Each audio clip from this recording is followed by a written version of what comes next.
राष्ट्रपति ट्रम्प का निर्देश में निर्दिष्ट आतंकवादी संगठन अर्थात डीटीओ द्वारा परिचालित एक जहाज उपर घातक काइनेटिक आक्रमण करिছে अमेरिका। पूर्व प्रशांत महासागर में वर्तमान मृत आतंकवादी माने पुणी थरे निशा द्रव्य चोरा चालान लिप्त थिले। गुप्तचर सूचना अनुसार जहाजटी बेआईन निशा द्रव्य चोरा चालान में जड़ित थिला। जनाशुना नार्को ट्राफिकिंग मार्क दे जाउथिला, तेबे निशा द्रव्य मध्य बहन करुथिला। आंतर्जातीय जलसीमार आक्रमण समय जहाज में 3 जन नार्को आतंकवादी थिले। यह आक्रमण में समस्त 3 जन आतंकवादी निहत होइछंती। मिशन में अमेरिकार कौनसी सैन्यक क्षयक्षति होई नाही।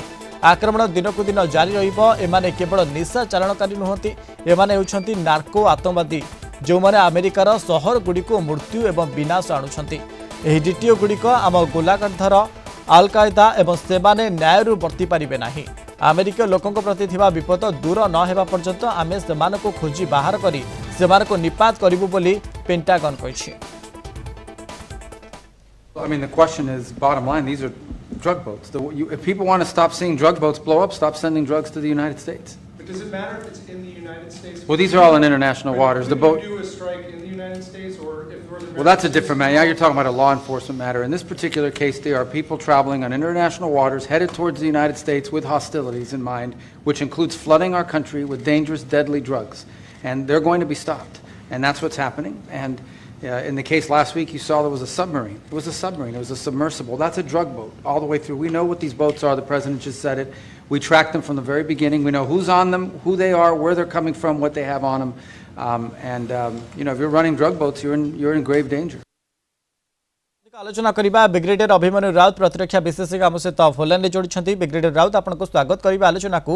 ये जो भाई भाव राष्ट्रपति ट्रम्प को निर्देश में ये जहाज उपर काइनेटिक आक्रमण करिछि, जो जहाजटी निशा द्रव्य बहन करथिला, एतिरे 3 जन आतंकवादी निहत होइछन्ति। किबळ देखुछन्ति देखो निशा द्रव्य विरुद्ध में जेकोसी कार्यक्रम स्वागत योग्य से जेकोसी आम देश में कर आसचे।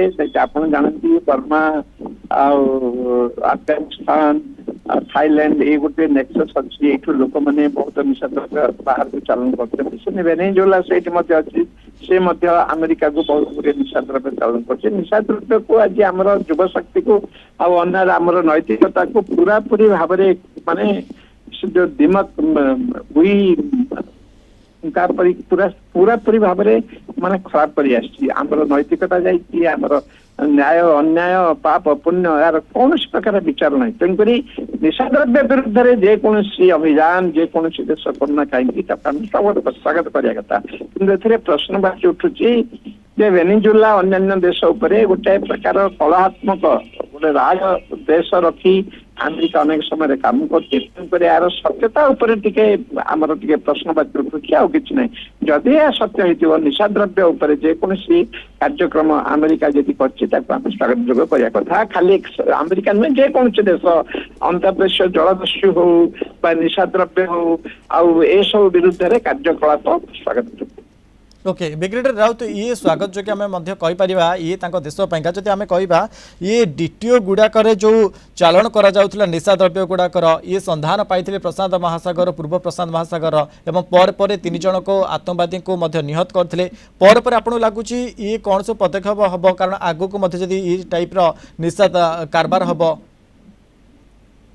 ये तो देखो ये गोटे कार्टेल जो कहती ये गोटे ग्रुप जो माने एथरे कोटी कोटी टंका ये अनेक देशर सरकार को बदल दि जाऊँगी जेहेतु जो निशा द्रव्य उपर बहुत कटकणा लगाउछन।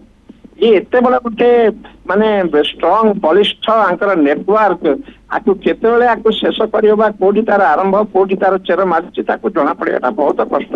किंतु क्रमान्वय चली गोटे विपद गोटे भय जदि माने गोटे यूथ का मन रहिबो जे केतरा आमे धरा पड़िबो बा हमर चरित्र खनन हबो हमर जदि भविष्य खराब हबो ताले टिके समाज सुधरिबे।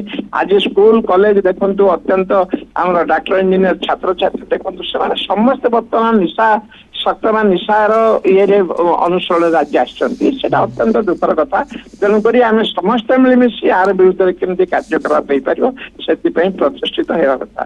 किंतु वर्तमान अमेरिका जो करुच्ची तार जमी कहली सेटा माने पॉलिटिकल अभिसंधि रखी करुच्ची कि कौन अर्थनैतिक अभिसंधि कौन देश भावना दे कि प्रकृत निशार ବିରୁଦ୍ଧରେ ତାଙ୍କ ଦେଶ ଉପରେ ବିଶେଷ ଭାବରେ ନିଶାର ପ୍ରଭାବ ପଡିଛି ସେ ଦେଶକୁ ଆମଦାନୀ ଲୋକେ କରୁଛନ୍ତି ତେଣୁକରି ତା ବିରୁଦ୍ଧରେ ପଡୁଛି ସେଇଟାକୁ ଦେଖିବା କଥା କିନ୍ତୁ ନିଶା ଦ୍ରବ୍ୟ ଯେତେ ସମୟ ନିଶାମୁକ୍ତ ଯଦି ହେଇପାରିବ ଅତ୍ୟନ୍ତ ଆନନ୍ଦର କଥା ହବ।